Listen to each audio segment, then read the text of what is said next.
कि बागवानी के मामले में, फ्रूट और वेजिटेबल के मामले में उत्तराखंड को हम देश की राजधानी बना देंगे और दुनिया में इस पहचान को ले जाने का काम करेंगे। और इसके लिए आज माननीय मुख्यमंत्री जी से चर्चा हुई है। किसान भाइयों में बहुत गंभीरता के साथ कह रहा हूं, वैज्ञानिकों की हमने एक टीम बनाई है, हमारे अधिकारियों की टीम बनाई है, जो उत्तराखंड के अधिकारियों के साथ मिलके उत्तराखंड में कृषि का रोड मैप क्या हो और किस किस चीज की जरूरत किसान को है, उन सारी चीजों पर विचार करेगी।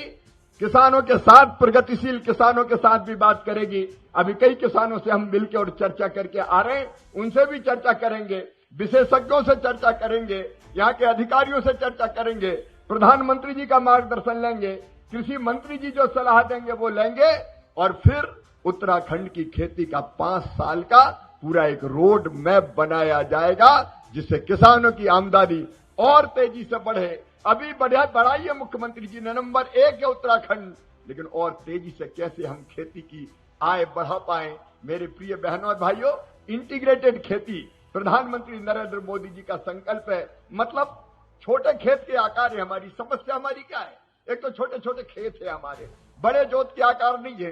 कुछ मैदानी इलाके अगर छोड़ दें तो हमारे मन में ये तड़फ है कि उन छोटे खेतों में हम ज्यादा उत्पादन कैसे करें और उसके साथ साथ अलग अलग तरह की गतिविधियां करके, अकेले फसल नहीं, अकेले केवल फल नहीं, अकेले केवल सब्जियां नहीं, हम फल पैदा करेंगे, हम सब्जियां पैदा करेंगे, हम औषधियां पैदा करेंगे। यहाँ की जड़ी बूटी तो दुनिया को निरोग बनाने की क्षमता रखती है। बहनों और भाइयों, ये दिव्य है उत्तराखंड, दिव्य है, देवभूमि और भव्य है। यहाँ की जितनी जड़ी बूटियां हैं उनका भी उत्पादन कैसे बढ़े उसकी भी हम कोशिश करेंगे। यहाँ पशुपालन, यहाँ मछली पालन, यहाँ बाकी गतिविधियां और शुरू करके हम छोटे खेत में कैसे लखपति किसान बने, इसकी भरपूर कोशिश करेंगे। और इसलिए एक इंटीग्रेटेड फार्मिंग का मॉडल उत्तराखंड की धरती पर माननीय मुख्यमंत्री जी हम बनाने का काम करेंगे, ताकि एक छोटे खेत में आप ज्यादा से ज्यादा उत्पादन लेके अलग अलग तरह की गतिविधियां कर सके। मैं केवल मंत्री नहीं हूं, मैं खुद भी किसान हूं मेरे बहनों और भाइयों। और कृषि मंत्री के रूप में जब मैं आपके बीच आया हूं तो इस दंभ के साथ नहीं आया कि मैं मंत्री हूं। कृषि भारतीय अर्थव्यवस्था की रीढ़ है और किसान उसकी आत्मा, किसानों की सेवा मेरे लिए भगवान की पूजा है, भगवान की पूजा है। ये मान के आए और इसलिए करने के लिए आए हैं, करने के लिए और बेहतर कदम क्या क्या हो सकते हैं। अभी माननीय मुख्यमंत्री जी ने भी कहा, माननीय कृषि मंत्री जी भी बार बार कह रहे थे, उत्तराखंड की कई विशेषताएं हैं, लेकिन हमारे बंदर, हमारे भालू, वो हमारी पहचान भी है, लेकिन फसल का काल बन के भी आ जाते हैं। कई बार फसलों को भारी नुकसान पहुंचाते हैं। हाँ, कीवी छोड़ देते हैं, इसलिए कीवी को भी बढ़ाएंगे। लेकिन घेर बाढ़ के बारे में यहाँ विस्तार से बात हुई है। माननीय मंत्री जी, माननीय मुख्यमंत्री जी, अभी ये वित्तीय वर्ष समाप्त हो रहा है, लेकिन इसी वित्तीय वर्ष में 90 करोड़ रुपया और जारी भारत सरकार की तरफ से किए जाएंगे। और अब हम एक और परिवर्तन करेंगे, क्योंकि कई तरह की योजनाएं हैं, मैकेनाइजेशन की जरूरत है, उस योजना को हम चलाएंगे। लेकिन अब एक परिवर्तन हम और कर रहे हैं कि जिस प्रदेश को जिस चीज की जरूरत हो उस चीज की, उस योजना के पैसे ज्यादा दो। तो भारत सरकार एक परिवर्तन का सोच रही है, क्योंकि देखिए उत्तराखंड की जरूरत अलग है, तमिलनाडु की जरूरत अलग है, गुजरात की जरूरत अलग है, आसाम की जरूरत अलग है। और इसलिए किसान भाइयों, भारत सरकार अपनी योजनाओं में प्रधानमंत्री जी के आशीर्वाद और मार्गदर्शन में एक परिवर्तन का सोच रही है कि हर योजना हर राज्य को मत दो, जिसकी जरूरत है वो ही दो, क्योंकि एक जैसी चीज सब जगह थोड़ी चलेगी। नहीं तो चटनी अचार की तरह थोड़ा थोड़ा पैसा बांट दिया, थोड़े तू ले ले, इस योजना में ले ले, फिर इस योजना में ले ले।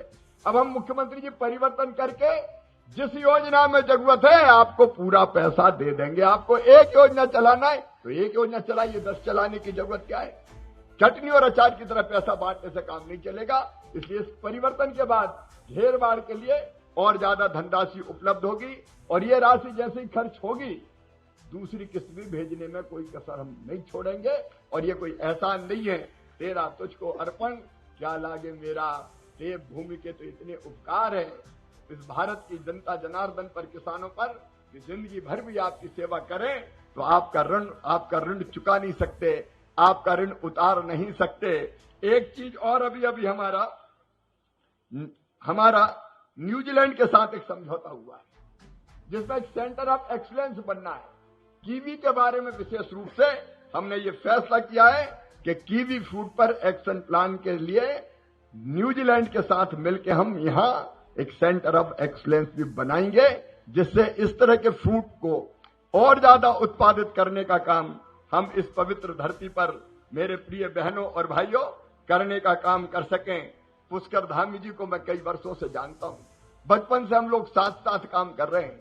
युवा मोर्चे में भी हमने साथ में काम किया है।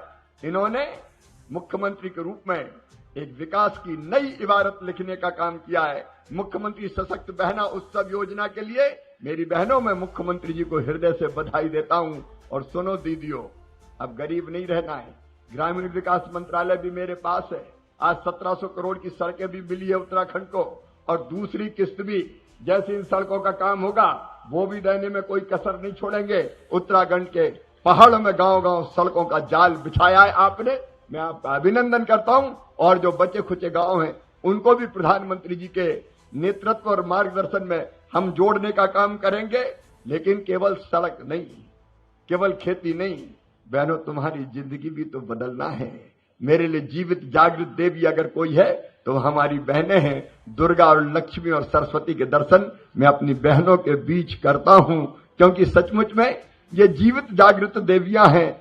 और प्रधानमंत्री जी ने महिला सशक्तिकरण के लिए बहुत काम किया है। एक संकल्प है हमारा कि हर गरीब बहन लखपति बन जाए, बहनों की आंखों में आंसू ना हो, उनके चेहरे पर मुस्कुराहट हो। और इसलिए मुख्यमंत्री सशक्त बहना उत्सव योजना पुष्कर जी ने बनाई है।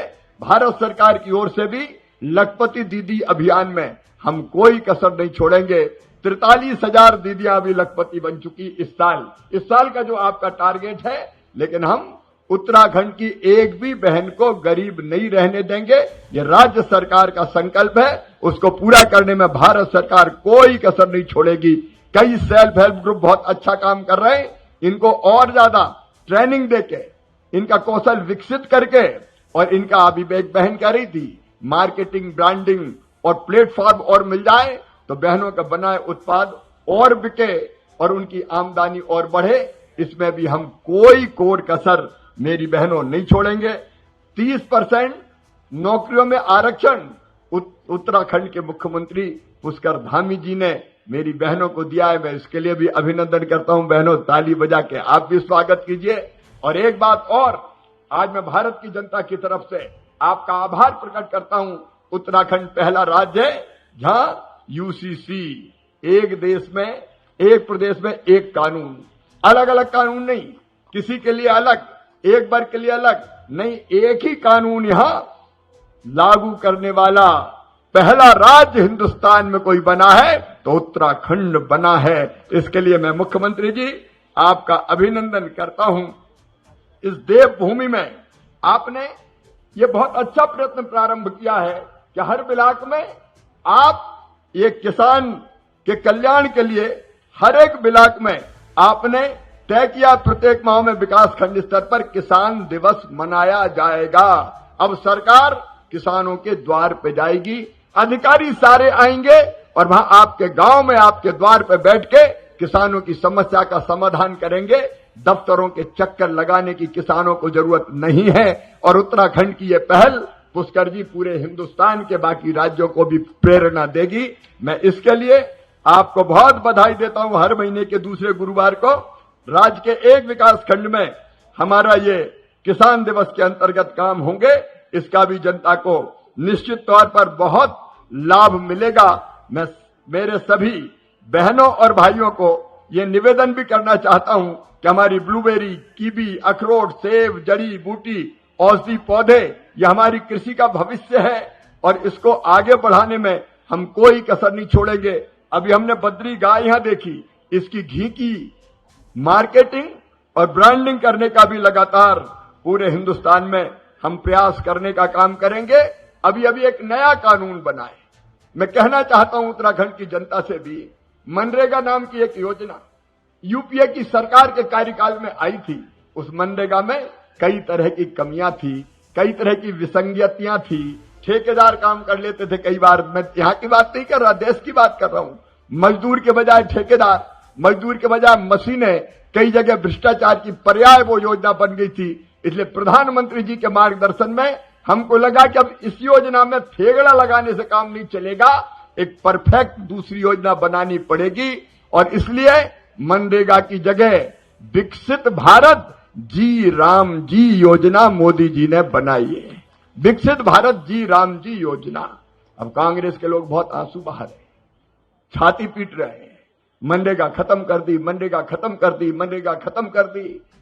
भैया हमने कुछ खत्म नहीं किया, हमने तो नया प्रारंभ किया है उस योजना की कमियां दूर करने के लिए और उसमें संपूर्ण विकास का काम गांव का। मैं आज उत्तराखंड के गांव के भाई बहनों को निवेदन करना चाहता हूं। एक तो इसमें मजदूरी जो अब तक 100 दिन मिलती थी, 100 दिन से बढ़ा के 125 दिन मजदूरी मिलेगी मजदूर को, यह गारंटी है। और मोदी जी की गारंटी को पूरा करने की गारंटी है। 125 दिन रोजगार की गारंटी। और रोजगार नहीं मिला तो बेरोजगारी भत्ते की पुख्ता व्यवस्था। और अगर मजदूरी समय पे नहीं मिली, देर से मिली, तो लंबित मजदूरी के लिए ब्याज की तरह अलग से राशि देने की व्यवस्था भी हमने कर दी है, ताकि मजदूर भाई बहनों को कोई दिक्कत ना हो। और ये हम ऐसे नहीं कह रहे कि 100 से 125 दिन कर दी। अब तक इस योजना में प्रावधान था 88,000 करोड़ रुपए का पिछले बजट में। इस बार जो हमने प्रस्तावित किया है 1,51,282 करोड़ रुपया देश में खर्च किए जाएंगे, पहले से 1.25 गुना ज्यादा राशि। लेकिन मेरे बहनों और भाइयों, मुझे ये बताओ कि इतनी बड़ी धनराशि जब आए तो उस राशि से गांव का विकास होना चाहिए कि नहीं होना चाहिए? अरे बोल कर बताइए, होना चाहिए कि नहीं? इधर गड्ढा खोद दिया, उधर गड्ढा खोद दिया, पानी में पैसा चला गया, ठेकेदार खा गया, इसके लिए राशि थोड़ी है। और इसलिए दूसरे काम जो मोदी जी ने किया है, हमारी सरकार ने किया है कि इस पैसे का उपयोग गांव के संपूर्ण विकास में होगा। और वो गांव में जो विकास के काम होंगे वो दिल्ली तय नहीं करेगी, वो देहरादून भी तय नहीं करेगी, वो गांव की जनता तय करेगी, ग्राम सभा तय करेगी, ग्राम पंचायत तय करेगी। और इसलिए आदरणीय मुख्यमंत्री जी, पर्याप्त धनराशि गांव के विकास के लिए जो काम गांव के लोग चाहें, गांव में तालाब बनाना है, गांव में पानी के संरक्षण की व्यवस्था करना है, गांव में स्कूल बनाना है, सड़क बनाना है, पुल पुलिया बनाना है, अस्पताल बनाना है, आंगनबाड़ी का भवन बनाना है और कोई स्ट्रक्चर इंफ्रा का बनाना है, तो आपके पास पैसा मौजूद रहेगा, पैसा सीधा ग्राम पंचायत के पास आएगा। मेरी बहनों, आपके लिए भी इसमें व्यवस्था है। अगर सेल्फ हेल्प ग्रुप की बहनों को ट्रेनिंग के लिए अगर कोई शेड बनाना है तो वो भी अलाउ है।